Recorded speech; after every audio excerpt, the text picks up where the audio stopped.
은혜로우신 주님 사랑을 감사합니다. 아버지, 우리를 구원하시고 하나님의 거룩한 백성으로 축복하셨사온데 주님께서 정말 구원해 하나님의 백성답게 잘 사는 방법이 어떤 것인가를 오늘 말씀을 통해서 가르쳐 주셔서 진리의 말씀 가운데 주님 보시기에 합당하게 주님 영광 드릴 수 있는 아버지, 저희를 될 수 있도록 이 시간 축복합소서. 종이 입술을 사용해 주옵소서. 예수님의 이름으로 기도드립니다.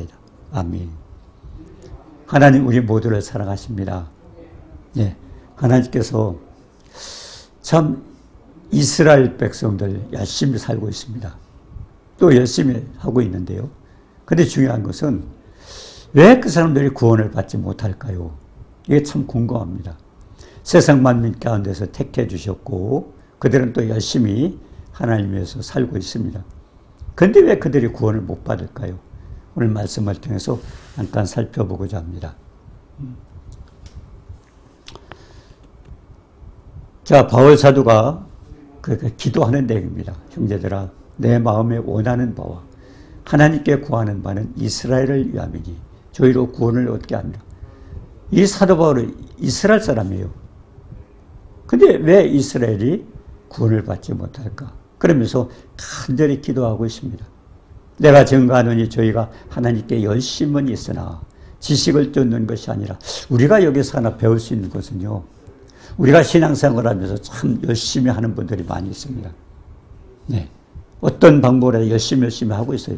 중요한 것은 지식을 쫓는 것이 아니라 하나님 말씀 가운데 사는 것이 아니고 자기 열정 가지고 뜨겁게 하고 있는데 하나님께서 저는 하나님께 옳지 않을 수가 있습니다. 하나님의 의를 모르고 자기의 의를 세우려고 힘써 하나님의 의를 복종치 아니하였느니라 그랬습니다. 자, 그렇다 그러면 우리가 사울이라는 사람에 대해서 좀 생각해 볼 필요가 있습니다. 사울은요, 그는 사도행전 9장에 보면은 주의 제자들에 대하여 여전히 위협과 살기가 등등하며 대제사장에게 가서 이 사람은 아주 공적으로 예수 믿는 사람들을 핍박하고 예수 믿는 사람을 잡아다 가두고 이와 같이 엄청난 핍박을 했던 사람입니다. 그래서 다메섹이라는 데 가서 지금도 거기 예수 믿는 사람을 붙잡아다가 감옥에 가두려고 가고 있는 중이었습니다. 그런데 다메섹에 가는 도중에 그가 이제 하늘에서 갑자기 빛이 비쳤어요. 후련히 하늘에서 빛이 저를 둘러 비치더라.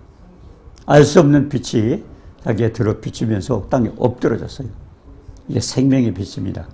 그 빛이 엄청나게 강합니다. 네. 자, 근데 그 빛에 비치면서 쓰러졌어요. 근데 음성이 들립니다. 사울아, 사울아, 내가 어찌하여 나를 핍박하느냐? 도대체 누가 이런 말씀을 하실까? 그가 예수 믿는 사람을 붙잡아다 가두리고 위해서 핍박하러 가고 있는데 사울아, 사울아, 내가 어찌하여 나를 핍박하느냐? 누군가를 핍박하고 있다는 겁니다. 대답하여 하되 주여 이시오니까 가라사대 나는 내가 핍박하는 예수라. 아니, 예수님 보이지 않았습니다. 근데 예수님의 음성이 들리는 거예요. 왜? 네가 어찌하여 나를 핍박하느냐? 도대체 누굽니까? 보이지도 않는데. 그런데 네가 핍박하는 예수라는 겁니다. 자, 우리가 중요한 것은요, 어떻게 지금 예수 믿는 사람을 핍박하는 걸 주님은 나를 핍박하는 거라고 그렇게 말씀하셨어요. 그래서 이 사도 바울은요, 이스라엘 백성에게 핍박자였었어요. 예수 믿는 사람을 핍박하고 예수 믿는 걸 방해했던 사람입니다. 우리가 고린도서 4장에 보면 그런 말씀이 있어요. 세상 신이 믿지 아니하는 자의 마음을 혼미케 하여 영광의 복음의 광채가 비치지 못하도록 한다. 그래서 복음은요, 계속 방해되고 있습니다. 왜 그래요? 이 세상에 속한 자가 아닙니다.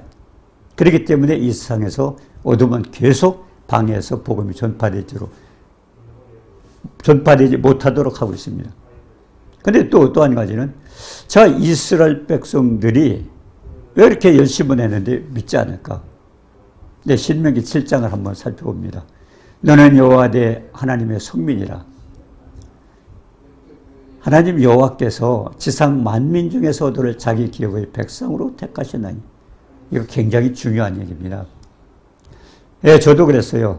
제가 처음에 신앙생활 할 때 어느 교회를 나갔는데요. 갈 때마다 이스라엘 역사를 구약 성경을 설교하고 있더라고요. 계속 이스라엘. 저는 처음에 답답했습니다.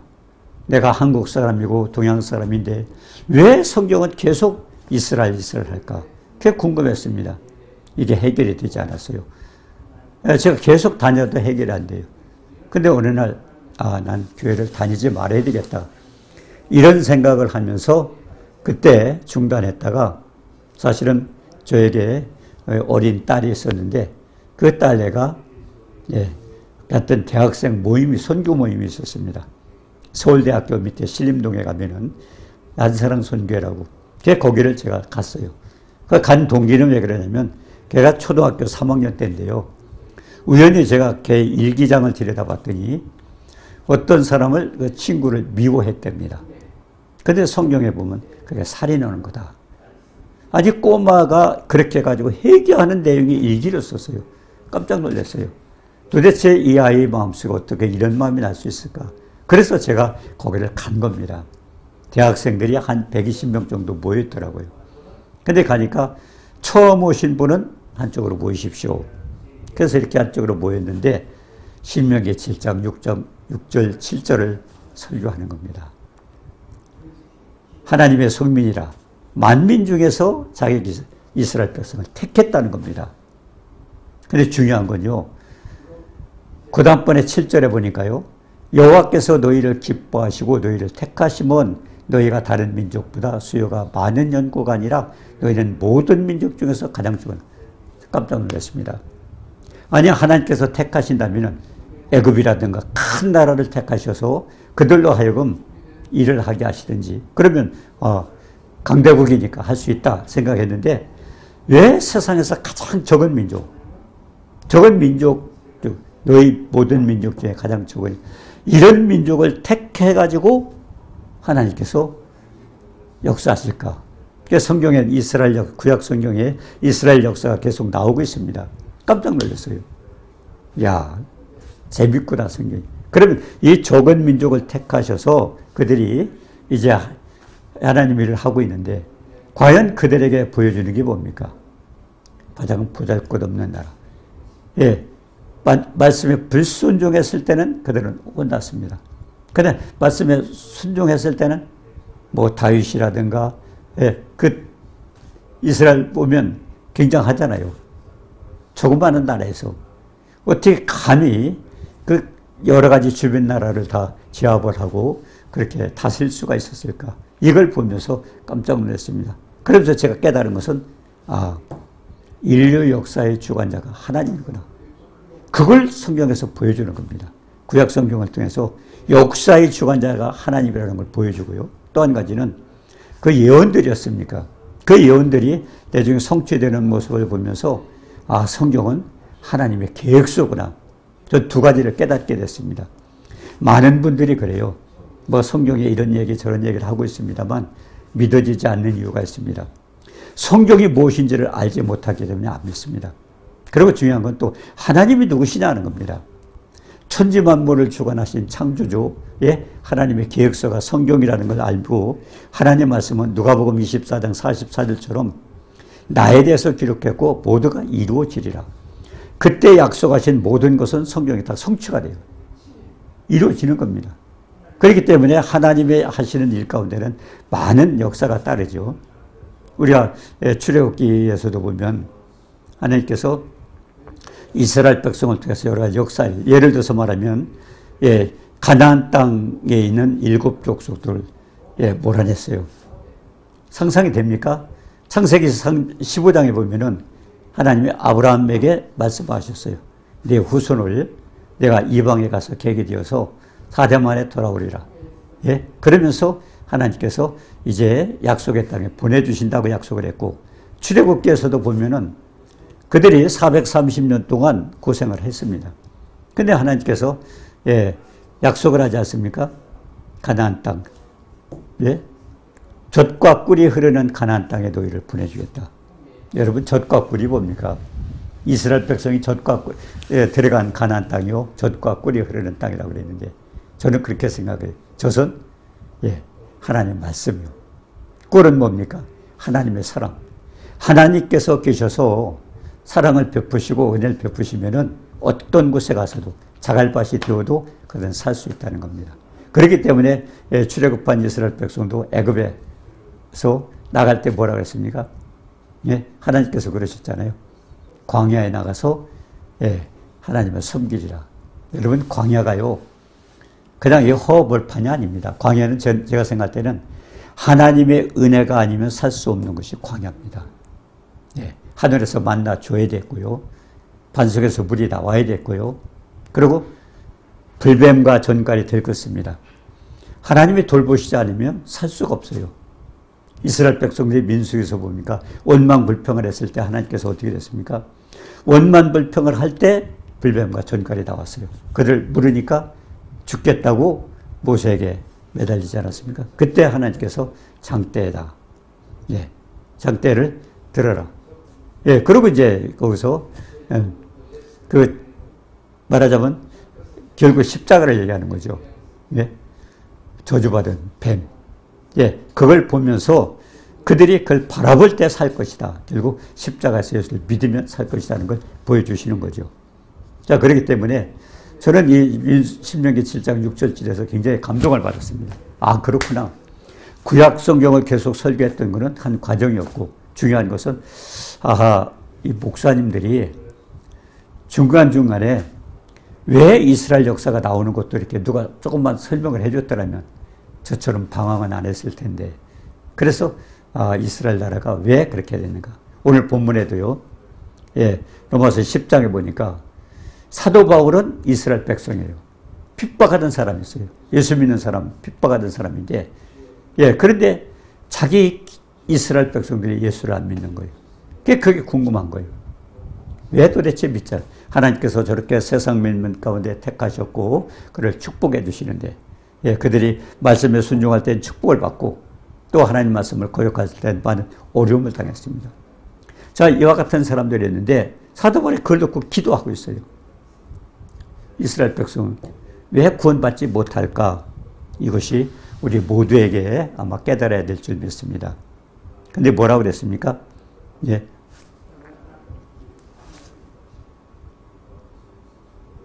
그들은,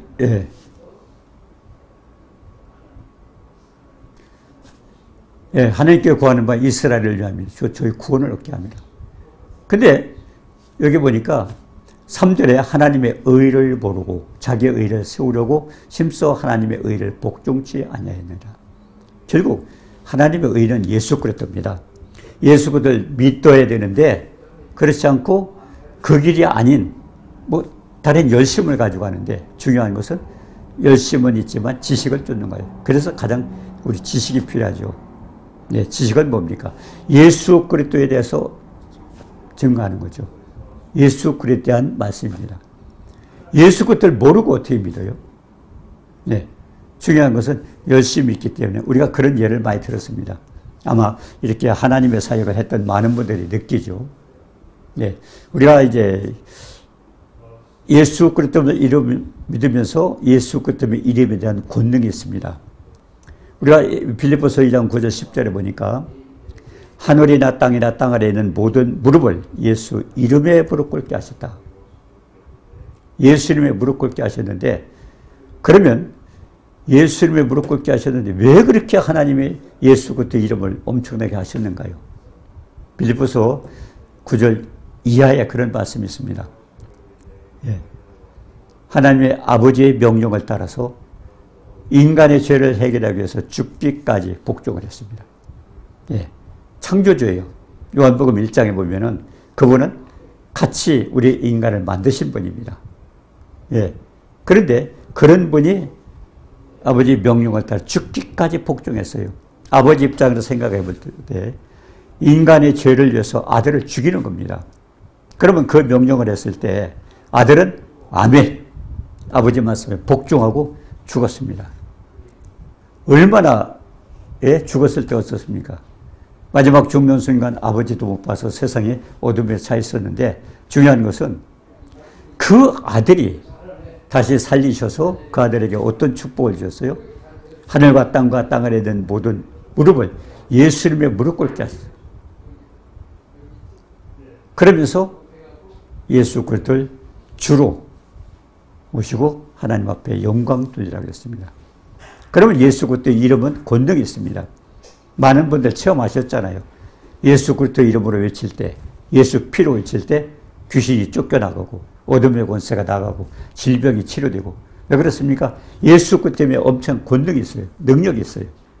자, 그런 걸 체험하지 않습니까? 근데 그 체험을 왜 주십니까? 우리가 이 마가복음 16장, 네, 우리가 20절에 보셔요. 제자들이 나가서 말씀을 전파할 때 어떤 역사가 일어났어요? 표적이 일어났어요. 그 어떤 표적이죠? 예, 마가복음 16장 17절부터 이런 말씀이 나옵니다. 예?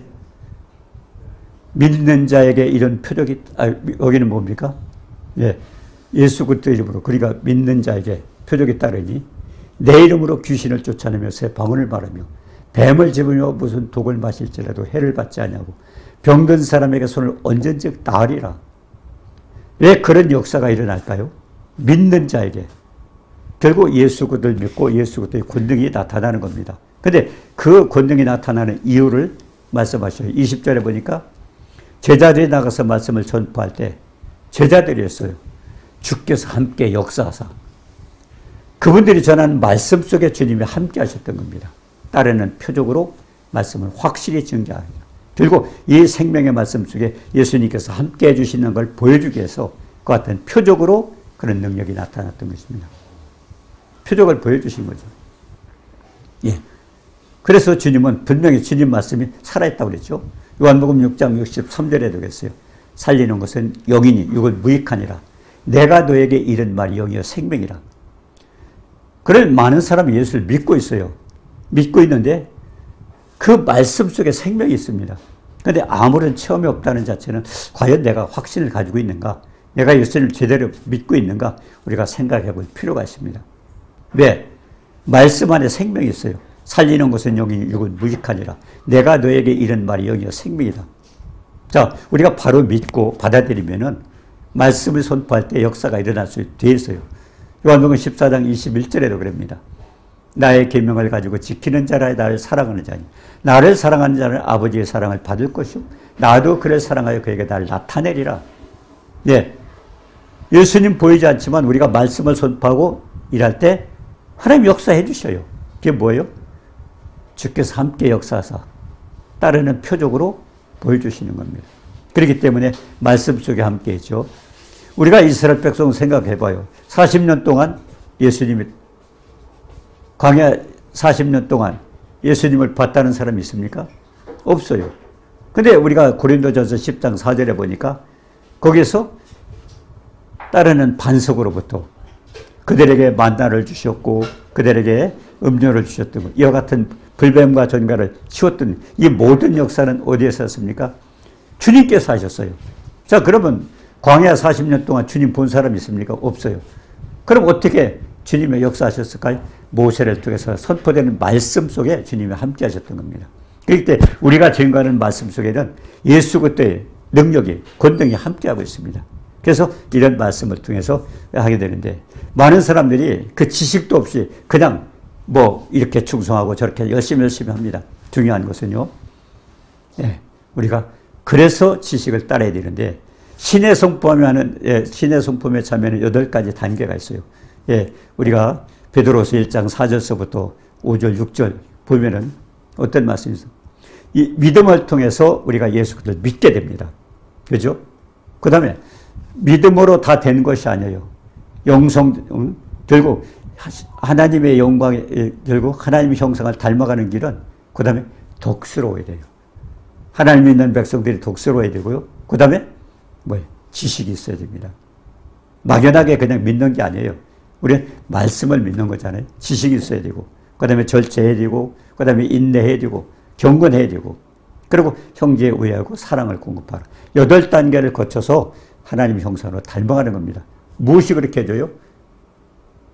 베드로서 1장 4절에 보배롭고 지극히 큰 약속, 성경을 통해서 우리에게 가르쳐 주십니다. 그래서 중요한 것은 유대인들이 왜 구원을 받지 못했는가? 사도 바울이 뺐습니다. 하나님의 의를 모르고, 하나님의 의는 예수 그리스도예요.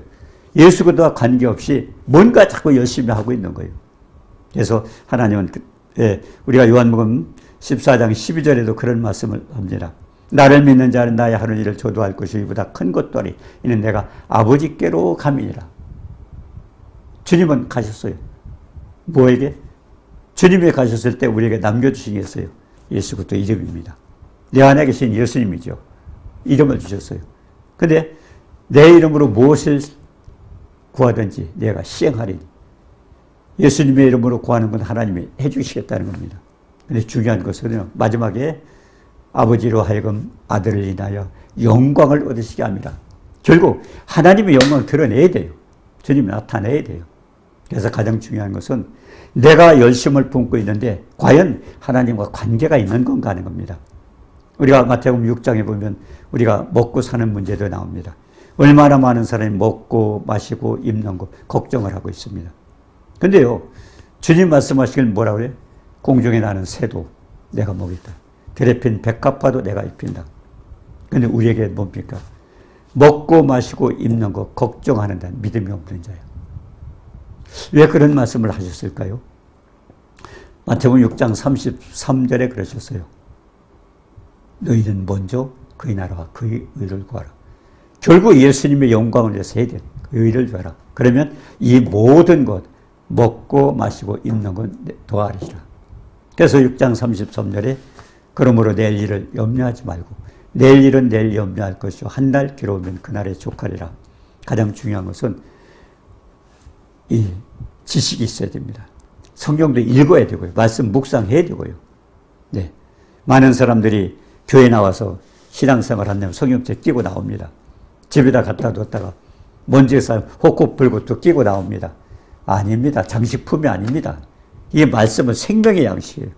그 말씀을 내가 먹고 묵상하고 직행할 때 요수아 1장 8절처럼 말씀을 주야로 묵상. 내 입에서 떠나지 말게 하고 주야로 묵상하고 지켜 행하라. 평탄하고 형통하리라. 평탄이 뭡니까? 장애물이 없다는 거예요. 장애물이. 형통은 뭡니까? 내가 하는 일이 다 잘 되는 거예요. 이와 같은 축복 어디에 있어요? 하나님 말씀 묵상하고 지켜 행할 때. 가장 중요한 것은 이스라엘 백성들이 구원받지 못해 열심은 있지만은 지식이 없어요. 예. 그렇기 때문에 사도 바울이 그걸 깨닫게 됩니다. 가장 중요한 건 오늘 말씀 속에서 이스라엘이 어떤 나라인가? 사도 바울이 어떤 사람이었는가? 핍박을 했던 사람이 가장 보잘것없는 나라.